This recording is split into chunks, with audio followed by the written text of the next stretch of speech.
Every playground has a sandbox, and Miami Beach boasts a 7-mile one, bordered by turquoise waters perfect for beach volleyball, snorkeling, jet skiing, and soaking up the sun. On the other side lies the city's tree-lined boardwalk, always filled with runners, walkers, bikers, and rollerbladers. You just might need that extra hour of sleep. South Point Park is so special because it's a combination of many pieces and parts. First of all, it has a long history of being in South Beach. This originally used to be a site for the Navy, Coast Guard. It was the property was given to us through the Coast Guard, through the United States government, and we converted it into a park. It used to also be a racetrack. A dog track was here. So it has a long history. The second thing that makes it so special is that there's parts and pieces for everyone. First of all, we're standing in probably one of the highest points in Miami Beach right now as we speak. The beautiful deck overlooking the water and overlooking the park. So we have the ability to do all the fun things, and we're beautifully located right next to the ocean and the beach. So South Beach, Miami Beach, South Point Park, it's just all together, it belongs here.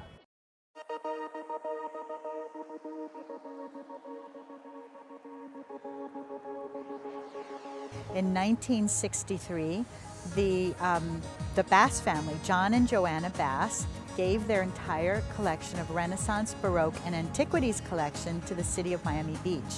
So the city founded the museum. They found a housing for it, which was an old library designed by Pankos, which you can see right behind me. Visitors should make sure that they stop by the Bass Museum before they leave Miami Beach. We have, and starting from our latest project, in May we opened the only Egyptian gallery in Florida. So if you come from a place that doesn't have an Egyptian gallery or any Egyptian art, this is the ideal opportunity for you to see mummies and sarcophagus and Egyptian objects. I'd like to personally invite all the visitors of Miami and the beaches to come by the Bass Museum, enjoy a day of culture, music, friends, and also come to the park, bring a picnic. We have this beautiful new park in Collins Park, so both things make for a full day of enjoyment, culture, and family and friends.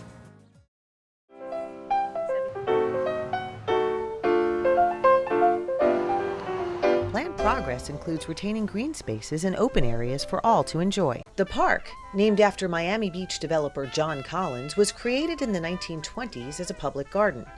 The multi-million-dollar project was shaped by resident feedback through community meetings. The city residents were very adamant that what they wanted was a passive park.